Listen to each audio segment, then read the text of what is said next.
Hey, you're just in time. Part 2 of the first annual HalloWeird special is about to start. Put your feet up, kick back, relax, and enjoy the rest of the spooky tales.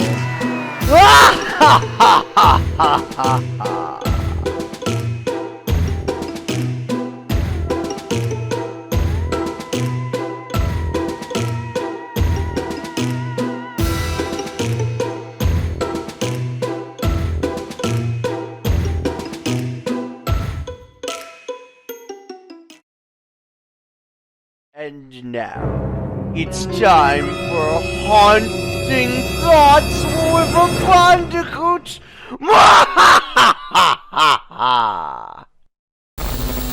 I'm just kidding. I'm gonna unfollow your channel. I'm leaving.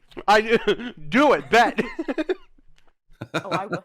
Don't get me started. I've unfriended people for worse, honestly. Like, that's such a stupid reason. Like, you can have your gross chocolates. Like, if I get them in, like, a stupid mix, I'll give them to you. See, like, I feel loved. Because right? I would be a happy crash. See, because I like the mint ones, though. So, like, the York peppermint patties and, like, the Andes mints and stuff like that. I love Andes mints. They're so good. Yeah. You could pop, like, 2 of them in your mouth, and you don't even have to chew them. You can just kind of, like, melt. Yeah, you let them just melt and be like, bit chocolate. By the way, they're definitely nice. These Fruity Pebble Kit Kats, or let's be honest, they're Fruity Pebbles, but in Kit Kats, it's called Fruity Cereal for copyright reasons. Right. They're not bad. They're actually pretty good. Like, I do taste like I'm eating, like, Fruit Loops in, like, a Kit Kat. Mm-hmm. Okay, so that's not too bad. No, they're I'm always afraid of those, like, new flavored candies. They, like, weird me out, because I'm like, what if I don't like them, and then I bought them for no... Well, Evan would probably eat them anyway, so that's fine, but, like... Well, same. Good to have a... Go ahead. No, go ahead. I was gonna say, that's why it's nice to have a spouse that's, like, a garbage can, and I just, like, give them things. Well... If we ever do meet up IRL, you'll be happy to know I'm pretty much the, like, human garbage can friend. Hardizak can attest to this with all the stories that him and I have had. I'll pretty much eat, like, anything and be like, ooh, this is good. Ooh, this is tasty. Ooh, I like this. Mm-hmm. There has to be stuff you don't like, though. There is. Oh, there is. There is. There is. Good. I love how you both just at the same time. Sorry, this is actually, like, pretty good tasting, not gonna lie. Oh, good. So, the next question I want to ask is, what is your favorite gourmet type of sweets? We're talking, like, gourmet chocolates, gourmet ice creams, gourmet candies, stuff that costs, like, stuff that you can't clearly get at, like, a CVS or Walgreens. This is something that you have to actually, like, go on the hunt to get, or something that costs more than, like, say, $12. Like, what is a really good sweet, or, like, a thing you can only get at a restaurant or something that you're like, oh my god, I had to hit Becky outside the Applebee's parking lot and club her just to get one more of these. And it is spooky month, so, you know, a little dark humor. Right, always. I think for my point of view for this one, I probably will have to say the cake batter ice cream from God, I'm blanking on the name of the company now. Cold Stone? Yeah, Cold Stone. Ooh. Got you. Okay. So it's a good choice. When I do like sweets, I'm kind of like on the sense of John. I like my sweets to be a little bit creamy, and this may sound a little bit weird, but I do like having a small sense of, like, if I put too much in, I have a small sense of either getting it too coated to where I feel like I am going to choke on it, or something like that, or, like, have that thickness. So it is a texture thing, kind of. In a sense, yeah. So, and since cake batter is quote unquote technically unhealthy for you, which I call then I just like, okay, then let's go for the next best thing then, and just go for the ice cream. Ooh. Okay. What about you, Achu? What's a decadent gourmet ghoulish delight? That's hard, because, like, I don't know, I'm I don't go out as much as I usually do, or as much as I used to, especially like fancier places. Mm-hmm. Um, But like for when like you did, or if you still do on occasion, what was something that like right. you'd like? Oh, you know what? I mean, it's kind of. I mean, I know they weren't that. I don't think they were like super expensive, but we actually went to when we were in Salt Lake City. There was a Japanese like sweet themed like cafe. Um, and I got like one of their sweet crepes, and it was like super rich and like. God, I like don't even I don't know why I don't remember what was on it because I was like super excited about it because it tasted amazing. But that's probably like one of the like I bought at a like actual place that like makes that's like dedicated to sweets too. Right. Because they only make sweets like they make the crepe cakes, they make like they did the Evan got one of the taiyaki ice cream, so they had like their taiyaki was so good too. It was like nice and it was kind of like waffly, but it was like nicely cooked. Like it was nice and crispy on the outside, but it was like had like that moist kind of cake texture in the middle. Kind of like waffly because it had like a nice crisp like outside, like kind of crust outside, and then it was like that like moist like texture, cake texture on the inside. Mm. So it was like really well cooked, and then because like I don't know why I remember Evan. I think it's just like more of like a unique dessert because it was like ube. So I don't know if you know what ube is, but it's basically like a Japanese sweet potato, and they use it in a lot of their sweets. I've had ube. It's pretty good. Yeah, and it's really good. So they had like an ube based like syrup that they put in it because like you could pick a few different flavors. Like they had strawberry and chocolate and that kind of thing. Ooh. And then ube was one of the more like unique ones. But yeah, it was like super. It was like super good. Like even their ice cream. I don't know if they like home make the ice cream and stuff, but it was like super like creamy and like it wasn't too like icy or cool. You know what I mean? It was just very nice. Like both of those things. I could probably imagine, at least with the ice cream and at least with like the ingredients, like prepping everything, would be handmade and like be made not necessarily entirely from scratch, but definitely would be like it would be crafted in a way where it had much fresher and more pleasant ingredients to it, because that's my problem with like ice cream is I don't like a lot of ice creams because it's just too overly sweet and I taste too much of like the artificialness to the ice cream.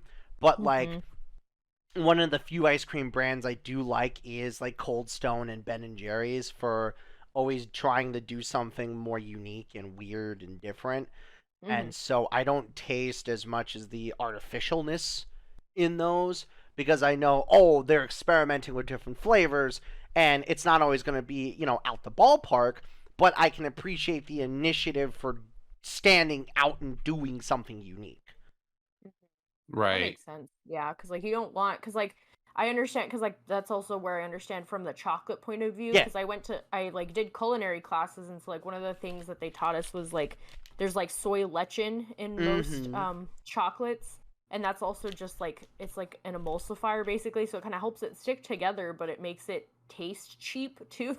Yes. So that's how you can tell it's a cheap chocolate, is if it has the soy lecithin in it, then it's like, oh, okay, well, you know, I'm obviously getting like a Hershey's bar real quick. Right, exactly. And that's the thing. As a kid, my stupid dumb kid brain didn't, you know the difference. I ate whatever was in front of me, and it was just sweet, and I was like, I am the chocolate gremlin.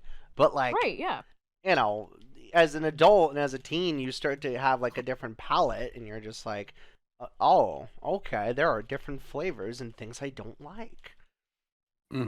And to answer my own question, I am the type of person who loves like. You ever been to like AJ's Fine Foods back in Arizona? yes, Yeah. Okay. I'm the type of guy who, and this is going to be the weird part, I am the coffee cake, coffee dessert guy. Give me like a good pastry, a good scone, a good Danish, a good like, not entirely cream filled, but something with like a flakiness to it. Give me a good brownie. Give me like a good like really thick oven baked cookie.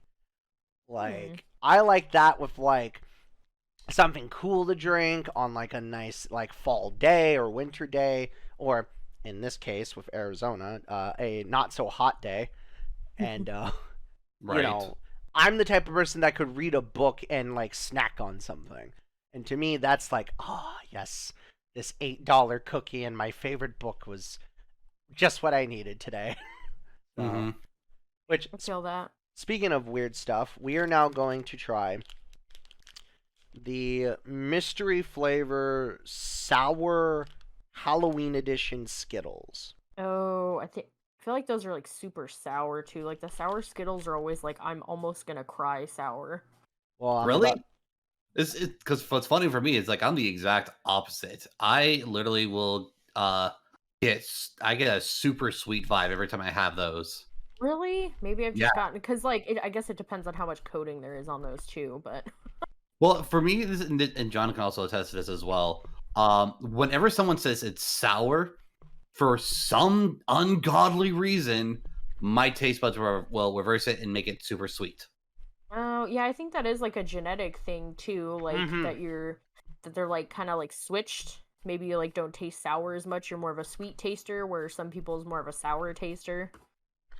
Mm-hmm. Which is nice because like it sucks to taste sour things. I mean, I remember I had this candy back in the day when I was a kid, and I got it from like my Korean store here in town. My family's been going to for forever, and it was like from Japan, and it was like anime themed. I was like, oh, I'm such a nerd. I'm gonna get these and share them with my friends. So I take them to school, and I like try one, and I actually cry. I start crying because it's so sour.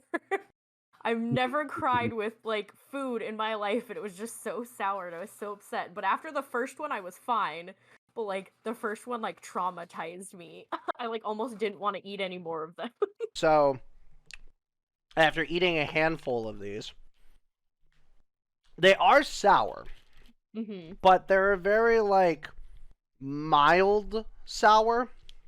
Okay. They're not like a very briny sour or a very like overly like, saturated sour. They're not like Warhead level. And let's be honest. Yeah. Okay. Let's be honest. Like most candies and companies nowadays are too afraid to ever go to Warhead level for the most part. So like these are just a very like mild sour. I do taste still a little bit of sweet in the Skittles, but like it's like barely there. Right, it's like that weird filling taste you get from like Yes! Skittles sometimes. Like Exactly. they're Yeah, not no. sweet. They're not sour. They're like that weird filling, like cornstarch or something. Like I don't know. literally Something like taste that. like some sour and cornstarch. So now, speaking of sweets, the nice thing about chocolates and candies and sweets is that no matter where you're at in the world, it's universally known that a lot of your favorite things, even that aren't necessarily made with, chocolate and candies and sweets, tend to use a lot of cocoa. That can be either real cocoa, that could be fake cocoa, that could be cocoa used specifically only in coffee beans or ground up beans. So, cocoa is kind of a more universally known sweet and kind of tart mixture. What is something that you enjoy that definitely involves some good cocoa or good chocolate? That one's gonna be a tough one because I am not a huge fan of chocolate. Oh, okay. So like because if I do ever feel like if I actually am in a chocolate kind of mood, Mm-hmm. generally I will go for a Reese's peanut butter cup or something like that. Mm-hmm. Oh, So I need to okay. have. So it's like I cannot just have straight up chocolate. Like recently I tried having just like a Hershey, like a small, like one of those small pack of Hershey bars, whatever, or the Mhm. snack ones, because my girlfriend had a box and she was like, "Oh, you want whatever?" And I was craving something sweet, so like I'll just try to have one. And I ate and I put it in. I'm just like, this tastes very off. And it's different because like I love chocolate milk. Don't get me wrong, I love chocolate milk. Mm. But like I don't like chocolate cake, chocolate ice cream, or like a chocolate like just a straight up chocolate bar. If there is some form of chocolate in it, it's either one has to be like a mix of some kind. So like if I have like a chocolate, it'd be like chocolate and vanilla, or chocolate and peanut butter, or something of that sort, or even chocolate and mint, like the ones Right. that you get like at the Cracker Barrels. Oh yeah. So like I'll have stuff like that, but if it's just straight up chocolate, I cannot do it. It's just like, nah, no thanks. See, I'm the opposite because I am the type. You got to remember, and to establish a little bit of canonical lore on the stream, which you might see more of in the future with a certain thing and certain stuff. You know, I grew up in a very almost non-traditional like American household.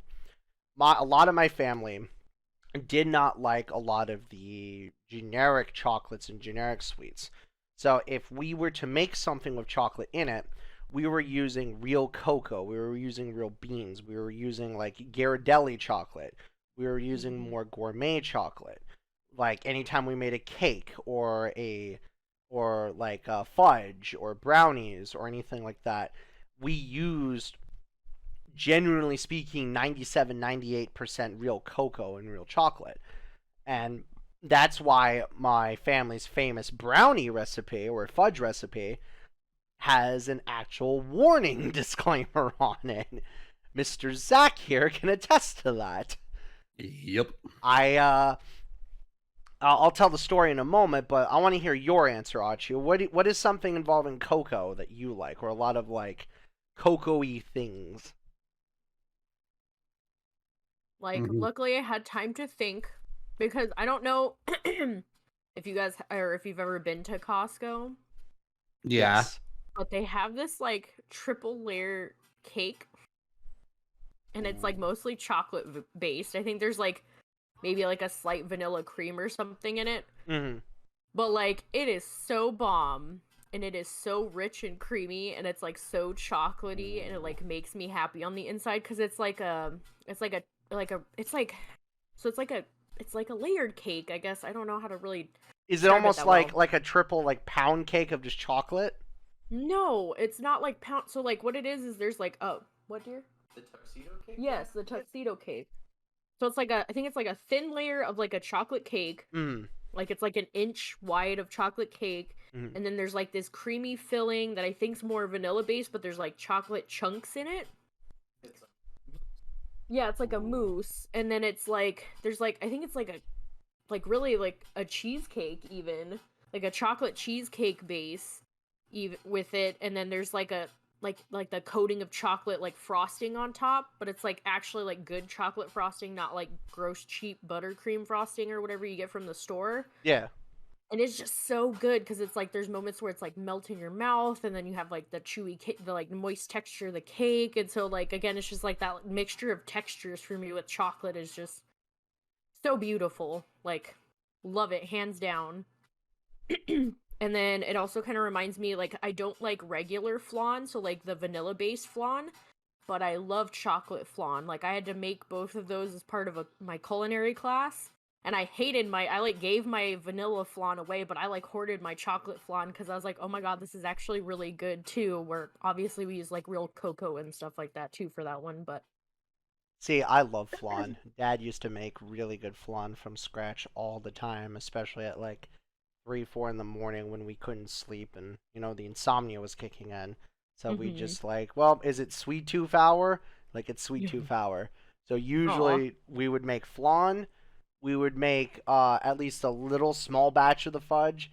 And then if we wanted actual, like, you know, food, we'd make like a grilled cheese or like, you know, like little French breads and stuff, and just snack and watch TV.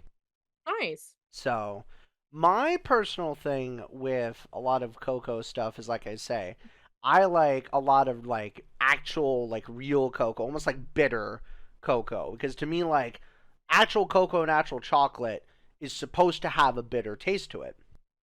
And so to me it's like having that little bit of almost bitter and tart to it kind of gives it a bit more of a, you know, powerful flavor to me, and I kind of like that, is the thing. So now my next question is, we've talked about a lot about chocolate, we talked a lot about sweets, talked about American chocolate, but like, and American sweets, but like, obviously different flavors and different strokes for different folks definitely are encouraged on this channel and encouraged pretty much, well, everywhere nowadays. So, my question to you is, what is an international dish that you would enjoy that you consider sweet? What is something that you've had that not a lot of people you think have had?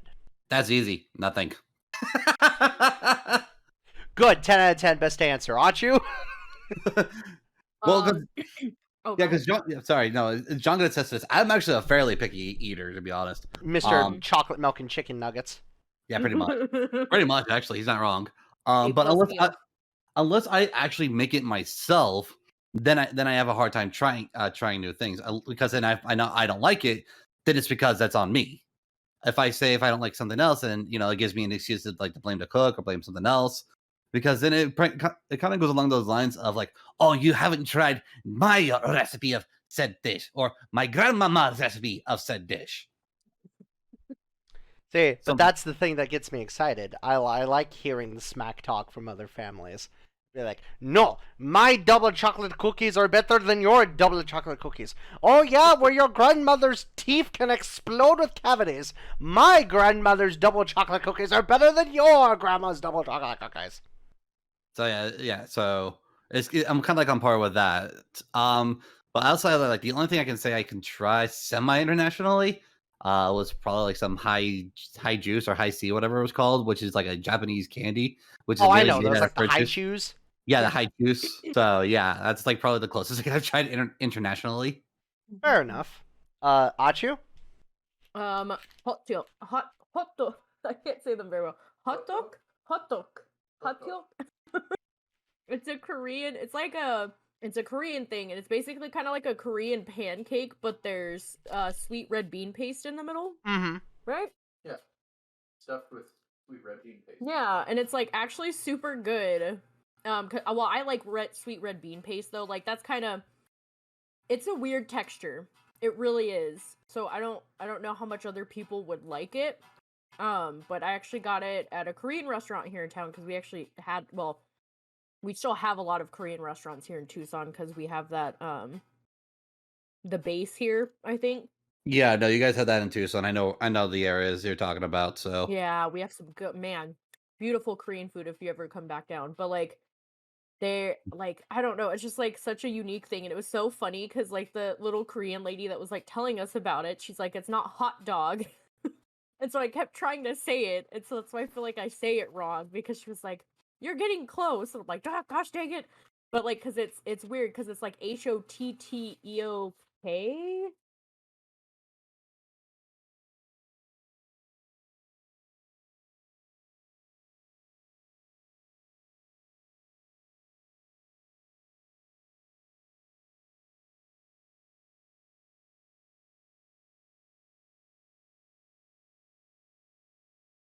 Hodiok. Hodi. Something like that. So it's like kind of weird how it's spelled, and like Korean's a very unique language. Let me put it that way. right. So Yes, it just- is. Yeah. Right. And yeah, because then Korean, each of their symbols technically has 2 letters associated with it, whatever. But anyway, so yeah, but they're actually really, really good. If Mhm. you like sweet red bean paste. Again, it's a weird texture because it's kind of because of the like they're literal beans, so they have like the weird coating of the beans and then like the beany texture inside. So it's just, if you like beans, you'll probably like it, but it's sweet on top of that, so I don't know. It's weird, but it's really good. See, for me, one of the nice things was when my father was still alive, he introduced me to a lot of Middle Eastern and Mediterranean and Greek style sweets. And we went to a lot of different Greek restaurants, especially growing up in Mesa and Phoenix and Scottsdale and everywhere.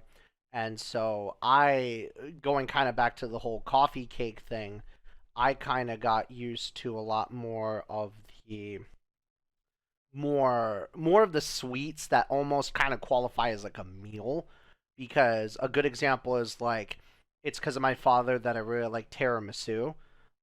It's because of my father that I like flan. And for the courage reference, fantasy flan. A little more editing. A little more, couple things.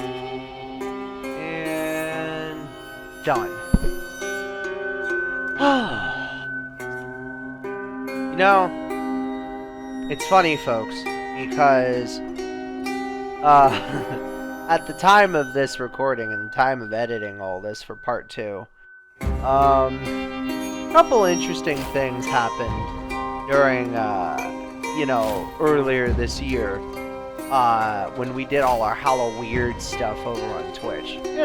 Twitch.tv/CrashSmash01. We actually have a tradition over there, where for the whole month of October, we play not only spooky games and very haunting, chilling games, but we play games that are extra weird, extra strange, and extra out there. And a couple games that we actually wound up playing were, we actually finally finished and beat Outlast 1. We even played at least a little bit of the Whistleblower DLC. We made some more progress on Soma, which is, I personally believe, a really good game. We finally debuted and premiered a PlayStation 1 classic remade from the ground up, Medieval, which is a Sir Daniel of Scary Lands. I would pop off my head like Sir Daniel, but I can't. That would be impossible. Try and but can't. And then we had some. How do I put this? We had some strange occurrences, and it was funny because I bumped into something that I never thought was possible. So, I don't remember much, because the details are kind of hazy, but there was this guy that was like really dark, really twisted, and all I remember from what people have told me and friends have told me is that he was some kind of like darker, more evil, sinister version of myself. And, at the time, I was still fairly new to all this multiverse hopping around stuff. And it was just kind of odd for me, because I didn't think, let alone there'd be a good side of me or a bad side of me or even a neutral side of me. I just thought me as a whole existed as well myself. But, I was told that, an evil version of myself briefly existed. Now, I don't remember all the details. Something involving, cosmic death. I think something involving a pole. It was some kind of like tie event, I guess. Look, the memory is very hazy, but to me, I guess that makes me the good version, I guess? I don't know. So, it's a little odd. And yet, I've been told, even after all that happened, that the version of me that's talking right now is its own version compared to the Crashbox version. So, I'm still fairly new to this whole multiverse thing, okay? And I'm still trying to wrap my head around and figure it out, but all I know is because of what happened in HalloWeird month on Twitch, I got a job as, a data analyst, to study and observe the multiverse and report my findings and feedback to a lot of people. Some involving a general war commander of an army, some involving some secret agents like Agent H and Agent A, some involving even my own buddies and streamer friends doing stuff. So, I don't know. It's one of those things that, like, I guess talking about it here in part 2 of the HalloWeird special, I think it fit the bill in terms of the weird portion of HalloWeird.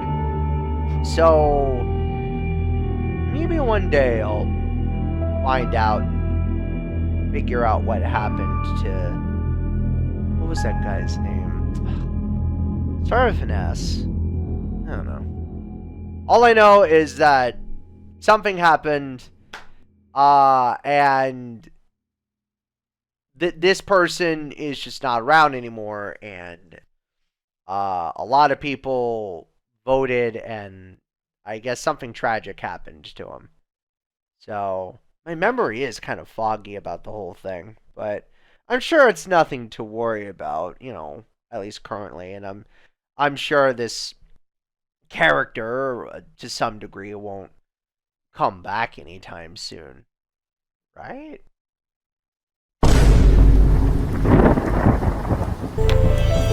You not wrong. I survived. I will be back sooner than you think. From the brink of death. You thought the universe could take me out? I think not. I just so happened to clone myself before anything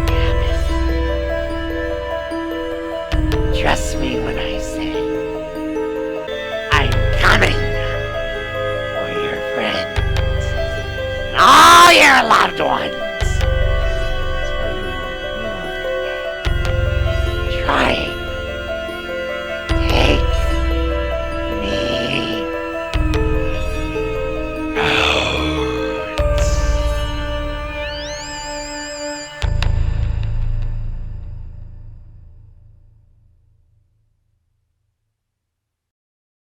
And now, it's time for Haunting Thoughts with a Bandicoot! Hey everybody, it's your host with the most, Crash, and welcome to the very end of our Crashbox HalloWeird special. We hope you sincerely enjoyed all the sketches, the content, the movie reviews. We talked about MountainDew Voodoo a little bit. We did quite a lot, but I wanted to end that special with kind of just a more casual conversation. It is spooky month after all, and all of us have different, favorite Halloween traditions, favorite horror movies, favorite horror games, stuff like that. So joining me tonight for this last little sketch and conversation is my good buddies, Sora Raven, as well as Hardazak. Say hello. Hello. Say hello. You do the same thing Dusty does.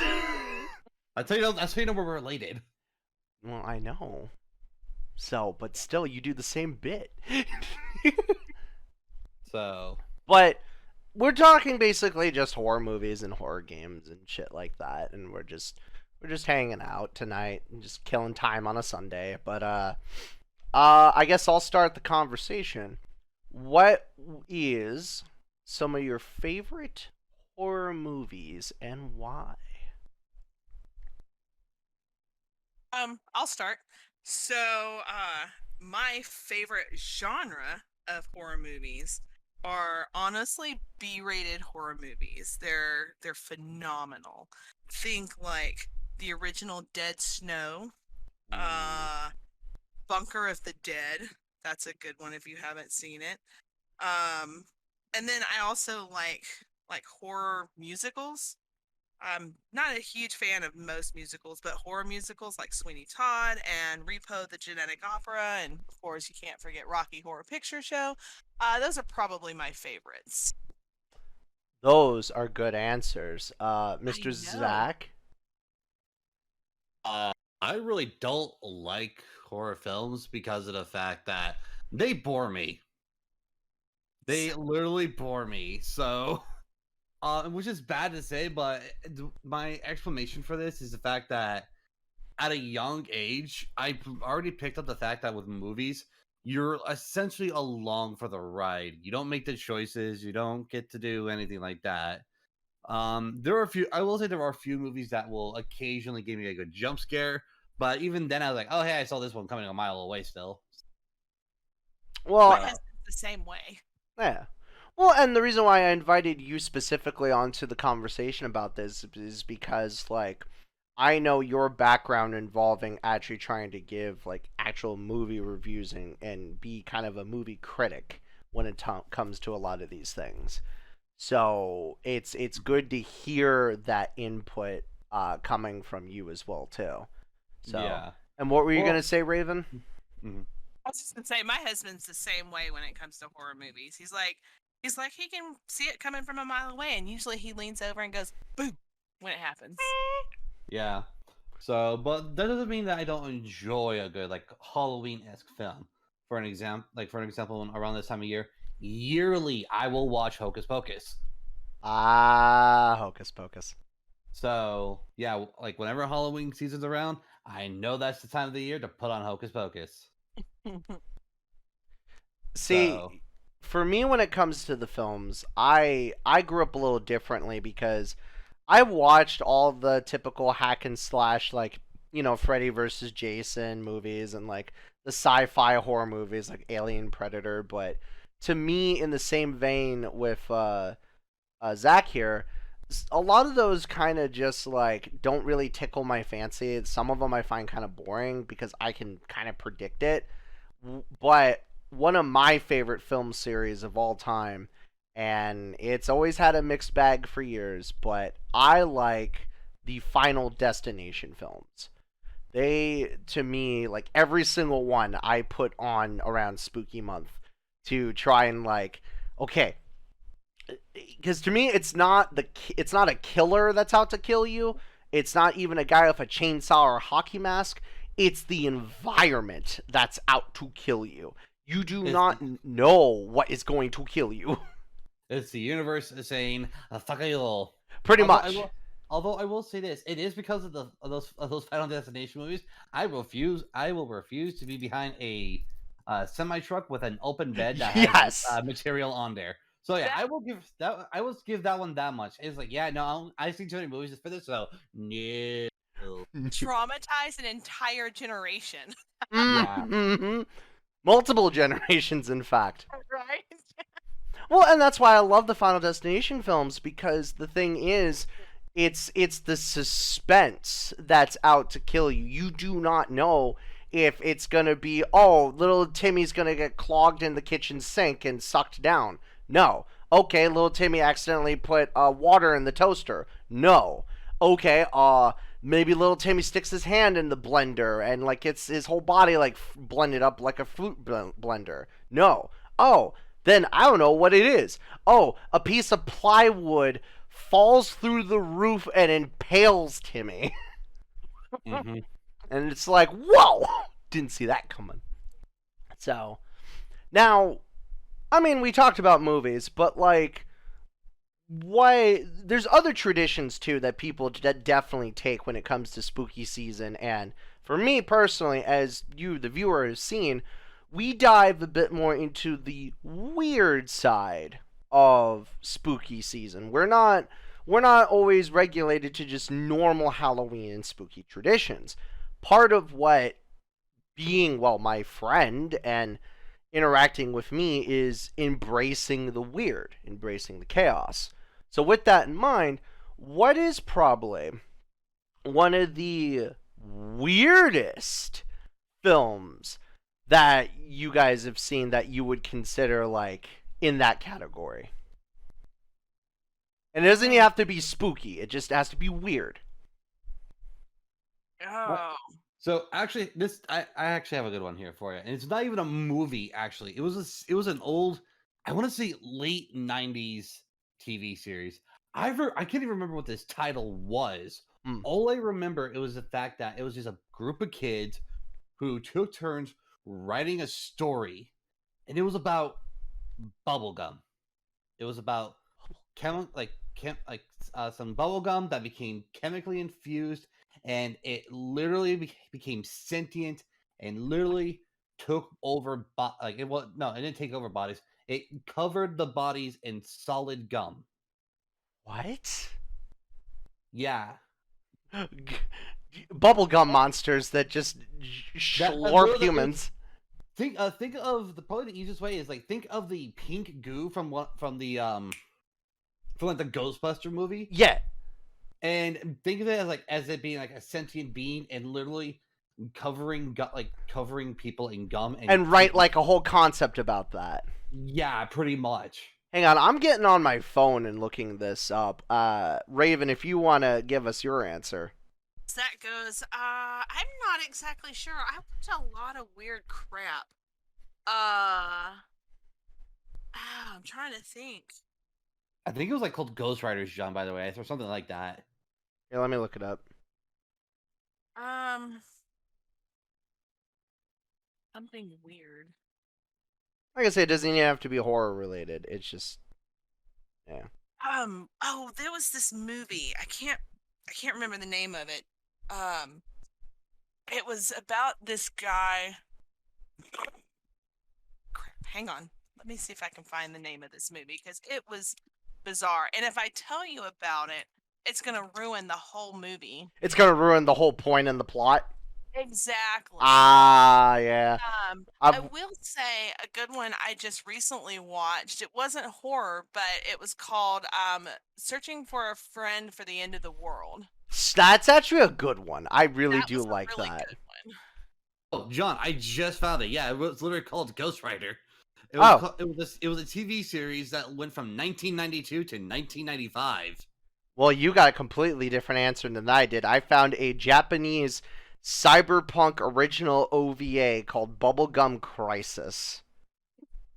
Yeah, I know. Here, I just posted a link in our little Discord group. Okay. I'll have to post it later in the video when I edit this.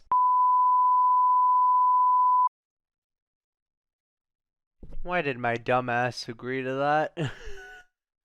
Why did past me say that? Oh, I don't even remember like half that conversation. Alright. Hang on. So, okay.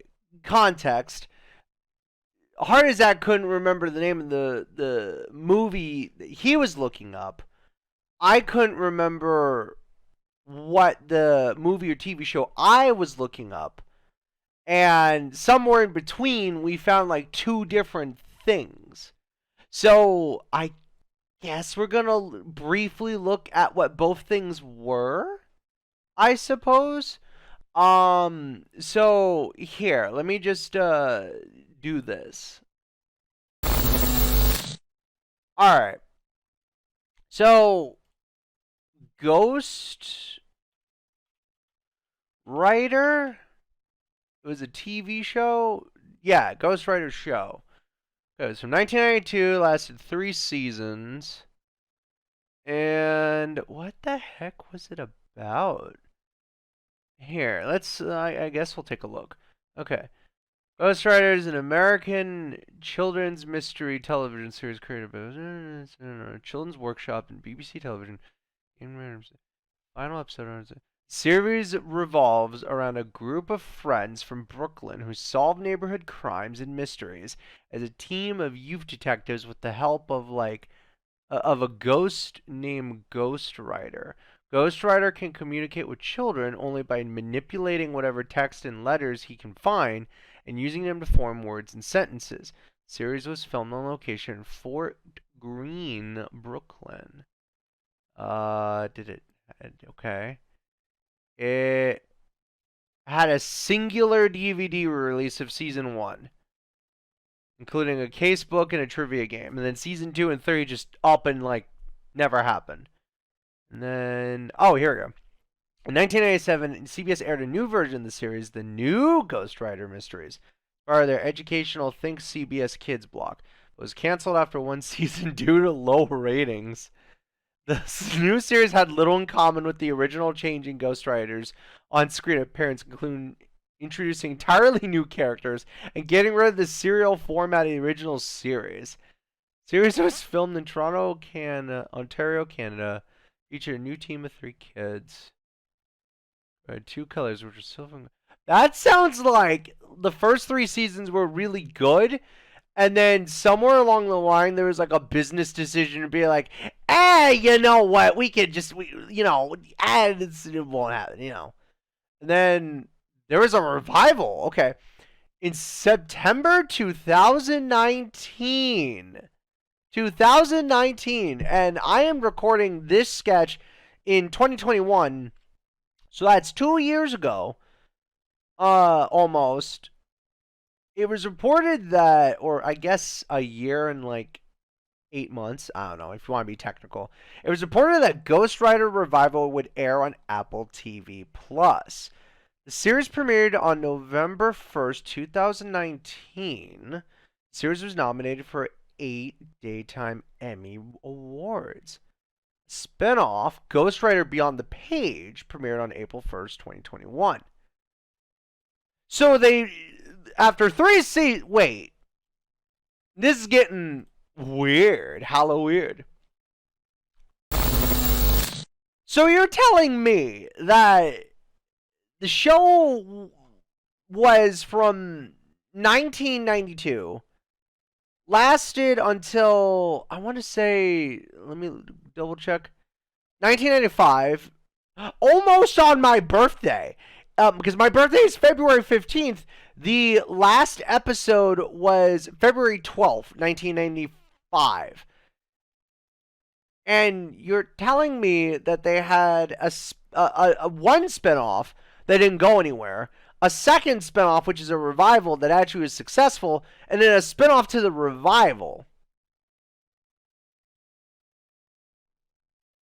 I gotta make a phone call real quick. Hang on. So, the show obviously ran for like, 3 seasons, right? Yeah. And it was originally like a PBS kind of show, but like it was done by like the BBC network and everything. Yeah. Okay. So, first weird fact. The last episode happened days before my birthday. The last episode aired on February 12th, 1995. Lol. Second, there is a season 1 DVD that came out in 2010. But no season 2 or 3. But that makes no sense. Right. Makes 0 sense whatsoever. And it's done by Shout Factory, but I guess they just were like, oh, screw it. We're just not gonna do this. Lol. Now, here's where it gets weirder.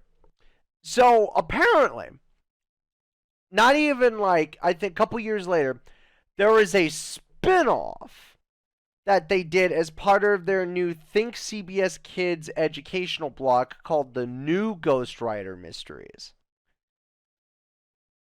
And and here's where it gets weird. Has absolutely nothing to do with the original cast or characters or even the original Ghost. Is entirely set of new kids, new team, new ghosts, and the Ghost Rider only had 2 colors, silver and gold, and it was filmed in Toronto, Ontario, Canada. Lol. But here's where it gets weirder. All right, Booba. Thanks for hopping in. I do appreciate the follow. So that was a lot of fun. So hopefully maybe you can come hang out next week, as well as don't be afraid to hop in the Discord next time. So Yeah, I was gonna say his Discord is a lot of fun. I hop in all the time, so it's worth checking out. oh, hi, Fel. Hello. So, well, no, it's fun that you bring up like an older show, because guess what popped in my head just earlier in the stream? What popped up in your head? Do you remember the song "Get a Clue"? Yes. I pulled it up, and I was just like doing my hunt, and all of a sudden it's like, "Get a clue, there's there inside of what the fuck." So, okay, I'm not the only one that had a weird, like, coincidence for this. Because, okay, so I'm also, like, in the middle right now of editing part 2 of the HalloWeird special. And here's where it gets even weirder.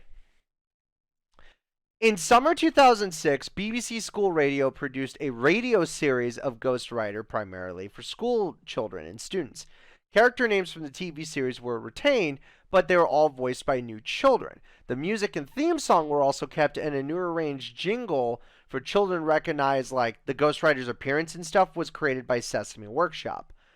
But I guess that was popular enough because in September 2019, it was reported that a Ghost Rider revival would air on Apple TV Plus, and then it premiered on November 1st, 2019.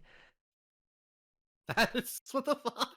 The series was nominated for 8 daytime Emmys, by the way. So yeah, Fel, do you remember a show from the 90s called Ghost Rider? No. Yeah, it was a weird show that I caught one night, and it freaked me out as a child. And it made me scared of bubblegum for the longest time. No, I don't remember actually Ghost Rider. But here's where it gets weirder. Okay. A new spin-off for the revival, Ghost Rider Beyond the Page, premiered on April 1st, 2021. So April Fools. Yes. So, my question to you is this. Should we, like, one of these days, as a follow-up video to this, part 2 of this HalloWeird special, just go and sit through and watch the series on Discord or something? I mean, I'd be down. All right, well, there you have it, folks. We're gonna try and watch the series at some point. Is it on Apple TV or is it now on something else? So, okay, the revival and the spinoff is on Apple TV Plus. Let me do this. Hang on. Also, what was it you came in for, amigo? Huh? I know you popped in. I was like, "Hi, Fel." I know. I just wanted to see how you were. I'm good. I'm hunting. I'm also good. I'm editing videos. I got all my Mastercraft gems finally. I have finally got decided to catch up on my fucking on my K-Day laziness on trying to get all my shit. So By the way, if you guys want proof, this is proof in the pudding. He's streaming right now by the time I edit this footage. So, hey, say hi to the people on YouTube. Hi, people on YouTube. So, there you go. But, People on YouTube. hi, people on don't blame YouTube. them. I don't blame them. I would technically still be on YouTube doing shit if it wasn't for their crappy stuff. So, the original series, I don't think there's anywhere to, like, watch it. Oh, wait. No, Amazon. So, it's on Amazon. Oh, okay. It's on, nope, that's the season 1 D. Oh my, I am not paying that much amount of money for it. That bad? $153.91. What the fuck? That's probably to own the box set. No, that's just season 1. To own the box set. No, there's 3 seasons. There's 3 The seasons. box set for season 1. Yes. Yes. What kind of rabbit hole did I jump into at the last second involving a PBS show? You did this to yourself. I did this to myself. Congratulations, you dug yourself into a hole. How do you feel? I want out, mother. I mean, you can always hop out, but then you just look back and be like, but I want to know more. But I want to know more. So, okay, Stay in the hole. Mystery, go down the hole. All right, I'm ending this recording and this before I friggin' like just I gotta get back to editing this whole thing. No, Bye. you're, right. You're staying for the rest of the stream now. Oh no, he's talking about his end. He's. I'm talking about my editing. Yeah. No, you're stuck. Well, you know what? Fine. I guess I will be stuck here in a moment. Bye, guys. We'll return back to the ending segment of this episode here in just a sec. See ya. But my God. Yeah, I just remember. I don't know what it was. Like, I just remember this one. Like, it was either an episode or like a whole like part episode kind of a deal, because it was one thing where I learned that to get rid of gum off clothes, you took ice to it. You learned a thing. So you learned a weird thing, but you learned a thing. Yeah, I learned a weird thing, and so that's why I was just like, it was so weird though. It was like one of those weird things just growing up. Just like, was this legit real, or was I have like a fever dream or something? Maybe it was both. So okay, so the name of the movie I was thinking of is called We Go On. We Go On. Okay. Yes, if you haven't watched it, go and watch it. Highly recommend it, and it will throw you for a loop like you would not believe. For those tuning in at home, where can they find this? Let me see. I think we found it on Prime. Okay. On the Jeff Bezos app, I see. yeah, no, I just later found on mine. That's like on IMDb. So I was just like, I'm not even sure if it's even technically. Your brain just exploded with pink bubblegum flavored nostalgia. At this point, I'm kind of tempted just to rewatch it just to see what it all was about. Because it states on here like the synopsis was. Hang on, let me backtrack here. I click on the button. A group of kids solving local crimes, capers, and mysteries in their neighborhood with the help of a ghost who can only communicate through writing and words. Here, I got a favor to ask. Would you be able to share your screen? Yeah, sure. Hold on. Yeah, this way viewers can be like, what the fuck? What bubblegum? There we go. I'm sharing now. Here, let me click watch stream. A group of kids solve local crimes, capers, and mysteries in their neighborhood with the help of a ghost. It's called Ghost Rider. Yeah. Okay. I have let's see. never seen this. Apparently, it had people from like David Lopez, Marcel. Like, these are some characters here that are some actors that are, I think, are still acting to this day. I think maybe, I don't know. At least maybe a small handful. So, like, I recognize one or two names, but not that many. Yeah. So, and then here, I was gonna say, let me stop watching. Hang on. Here, do you want to end your thing? Yeah, I'll end it now. Give me 1 sec. Yeah. And turn on camera. There we go. End. All right. So that leads into the next question then for everybody. We've definitely discussed some weird TV shows, some weird movies, and just weird in general. But like, as we're wrapping up the end of the special and wrapping up the end of Spooky Month, everyone's got their own kind of traditions for celebrating the month. Me personally, I like to do little sketches, as you guys have seen, and get the creative juices flowing and, you know, throw some good horror out there and some weirdness. But like, what's some traditions that you guys tend to celebrate during Spooky Month? Like, do you go out to eat? Do you like put on a specific movie? Do you put on like specific music? Like, what's something that gets the spooky, scary skeleton vibes going and, you know, for everything? So Halloween in our house is actually usually bigger than Christmas. Bless you. So like at the beginning of the month, the kids and I go outside, we put on a Halloween Spotify playlist and decorate outside. I have a bride and groom skeleton that I usually put up every year Nice. This year it's a mermaid and an alien because my original bride and groom broke a couple of years ago. And I've done that every year since I got married in 2012. Nice. And then of course we watch at least once we watch Nightmare Before Christmas. And then on Halloween night, John, as you know, because you've been, we do our zombie themed dinner. We do a zombie dinner party. Oh, that was so much fun. That was so much fun. Unfortunately, last year we couldn't do it because of with everything that's going on. And this year we're doing something very small. We're just having a few people over. So that's what we do. We always dress up in a theme. We did It one year. This year we're doing video games, so I'm dressing up as Kratos. Dad of boy. Yeah.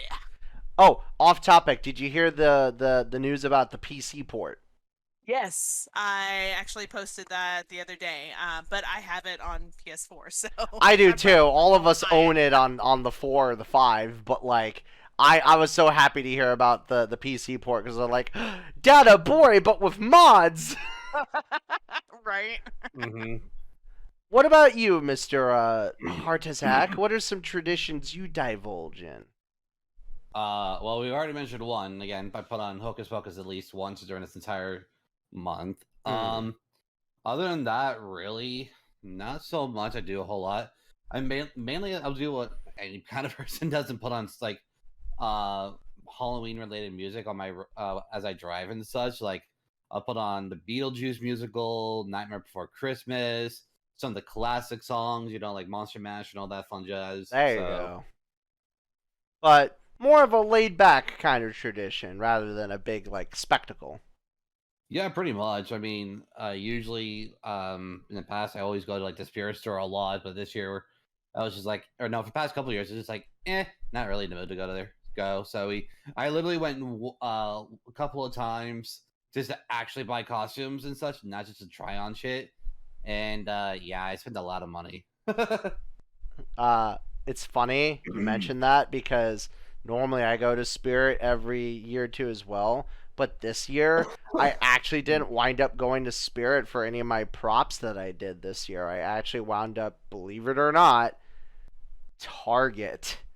Target's actually had some decent stuff this year. And I was like, well, I mean, I do have a couple gift cards and some rewards. And, I can get some money back on Ibotta. And, one thing led to another and bought some props. So, now... we all have our different traditions. We all have our different stuff that we do. And we like to celebrate the fact that no matter how spooky you get, things can always go off the rails. No matter if it's just a dinner party, a movie night, you're going to a festival, or even if you're just dressing up for like a costume party with some friends. So, with that in mind, do you have any memories or any moments in life that you remember where, your spooky season kind of went awry, so to speak? Was there any mischief involved? Any chaos involved with,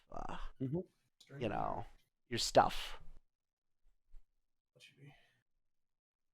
Was there any mishaps, basically? Well, I guess both of them are muted, so I will go first.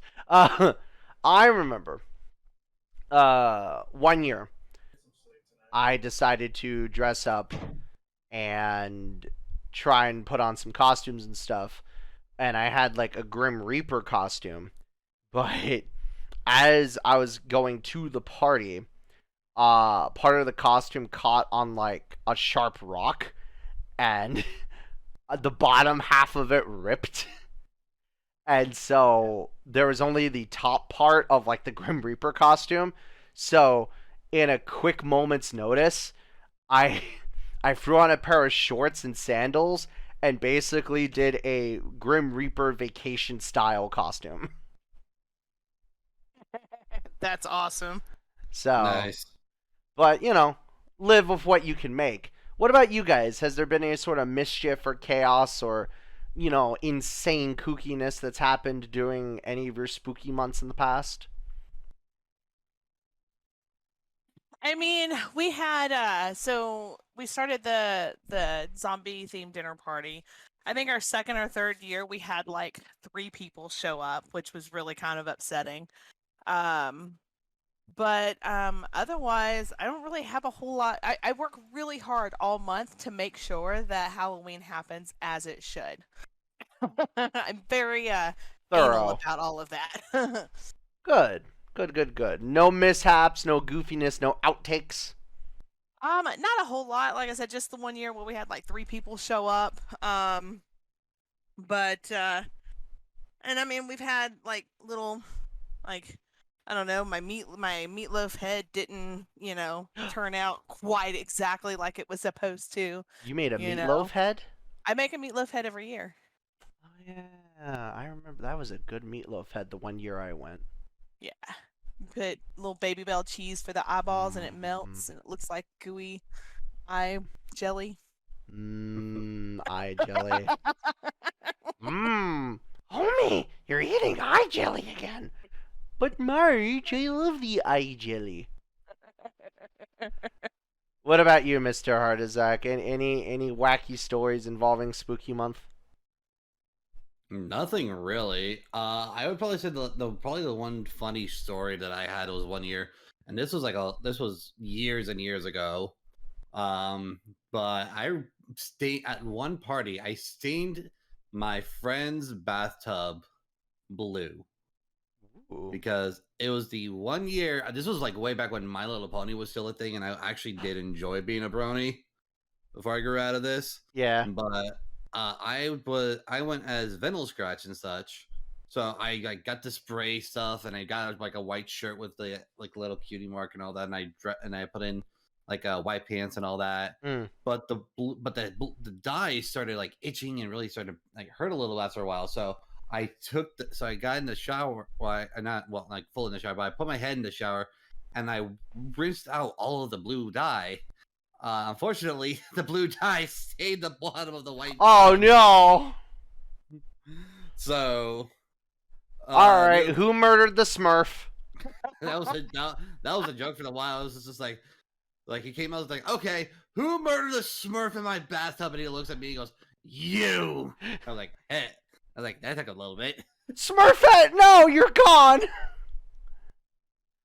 How will this population of multiple Smurfs survive? What's up, Raven? Oh no, I was just laughing. Oh, okay. But no, I've only had a few mishaps here and there. If a lot of like spooky months, like I say, I remember the accidental, vacation Grim Reaper costume. For those who have tuned into the channel, a friend of mine, Renji Man, he needed help with a college film essay thing, and the video's still up. But I did like a zombie doctor one time, and the makeup and stuff didn't always like set well. Let's see, there was a lot of photography stuff during high school that sometimes like the image and composition for like the lighting wouldn't work. So there's always mishaps that happen, but it's a matter of turning those around and adding that little spooky, weird flavor subtext.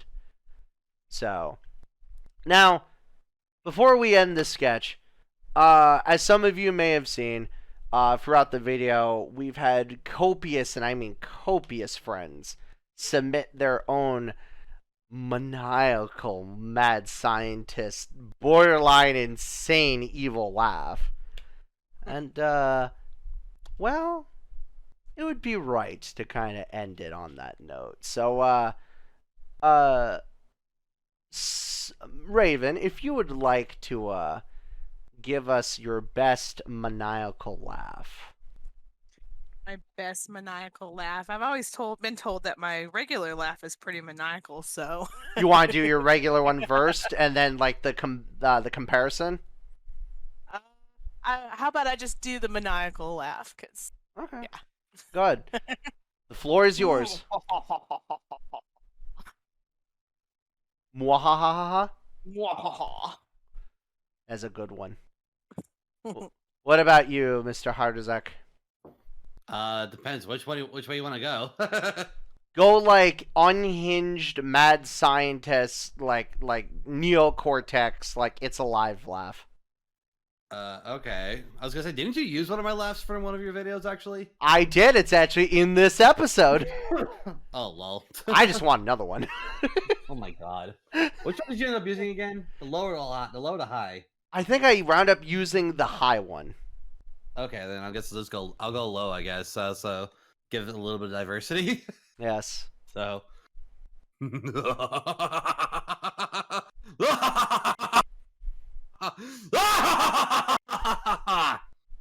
That was perfect. As for me personally, I'm more of a fan of the, borderline mentally insane, like Ren from Ren and Stimpy. So, with that, I will close off this episode with a simple.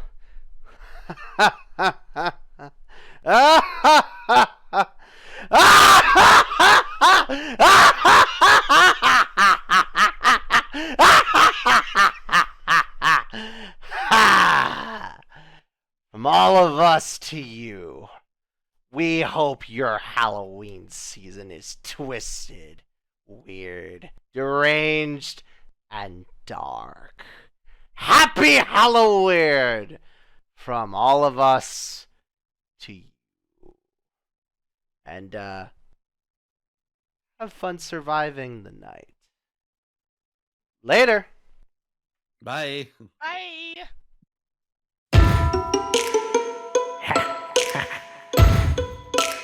Here we go.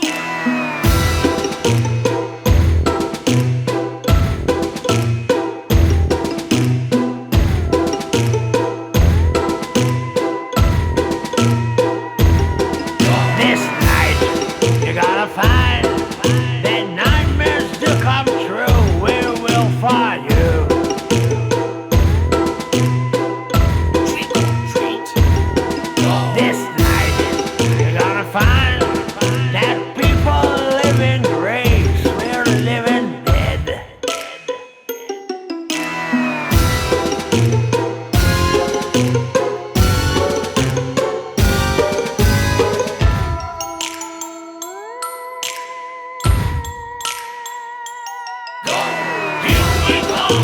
Here we go, we're knocking at your door.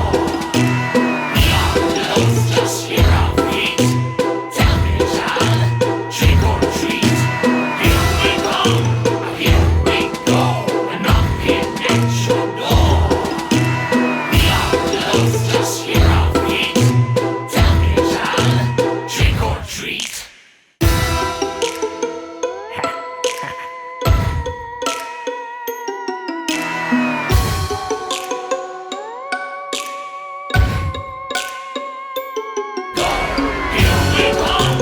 Here we go, we're knocking at your door.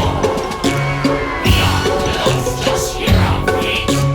Tell me, child, trick or treat. Here we go, we're knocking at your door. The outlaws just hear our feet. Tell me, child, trick or treat.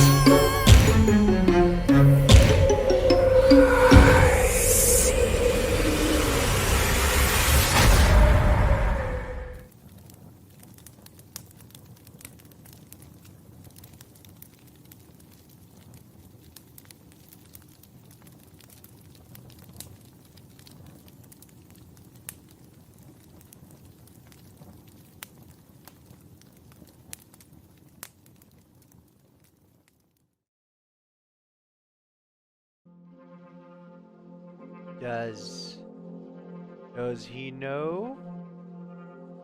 No, sir. He doesn't know. Does the other one know? No, sir. The other one doesn't know.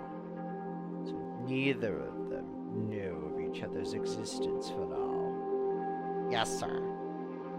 Very well. Let's keep it that way. For now. Yes, sir. Let's just hope it doesn't bite us back.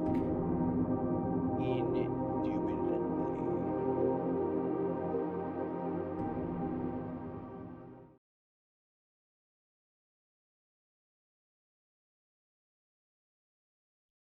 So, I'm gonna stick this pretty much at the end of the episode as a little YouTube, like, cut off bonus. But, so we did actually wind up researching a little bit about Bubblegum Crisis, which was the other series, I guess, that we were both trying to figure out. And so supposedly, Bubblegum Crisis is an 8-episode OVA series that is kind of interesting, to say the least, but apparently it also had a spin-off. So, Bubblegum Crisis is a OVA series that is a cyberpunk original video animation from 1987 to 1991. And the series involves the adventures of the Night Sabers, an all-female group of mercenaries who don powered exoskeletons and fight numerous problems, most frequently rogue robots. And then the success of the series spawned several sequel series, including Bubblegum Crash, which was a 3-part OVA. That's a split between 2 companies and wanted to make their own thing. It ran with 3 OVA episodes. Well, I guess but I guess it is conjected and is a shortened version of how Crisis was to end. Interesting. And I guess it takes place later in the future. And then there were 4 other shows. AD Police Files, AD Police to Protect and Serve, Bubblegum Crisis Tokyo 2040 is a 26-episode anime TV series. And it's supposed to be like a reboot of the original series. And then Paradise Dolls is a 3-part original video animation series made in 2013. And I guess there was a crossover appearance with the series. So, but apparently the other spinoff that's most popular is the Tokyo 2040, which I guess ran longer and had like 24 episodes, 26 episodes. So, I guess I might need to do a video one of these days, maybe going over this strange and bizarre anime series. I wouldn't know where to watch it because, from what I saw in the Google search, only the Roku Premium channel or Sling TV has the original series. But if I Google the Tokyo 2040, Funimation, Apple TV, Vudu, and like a bunch of others have it. Oh, I guess Tubi has it for free. So, okay, so I'll have to watch the spinoff. So, there you go. Capping off this special with a little extra weird at the end. So, that's it, guys. And I hope you guys enjoyed the special. This was a lot of fun to make. A lot of hours into editing. And maybe I'll see you again for another HalloWeird special. You never know. Later.